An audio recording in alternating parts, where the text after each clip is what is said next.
Hello friends, I hope you are doing well. Today we will talk about how to fix or how to solve the problem of PayPal. We click on settings.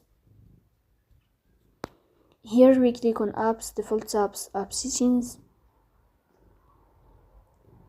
On above, here in this sign you will search about PayPal and you will click.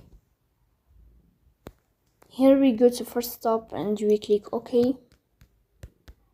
Then you will enter to storage. Here we click on clear cache. In the end, you will turn off your phone and you will wait a moment to restart your phone again to fix that problem. So that's all. Don't forget to support us by like and subscribe. See you next time and thank you for your watching and your attention.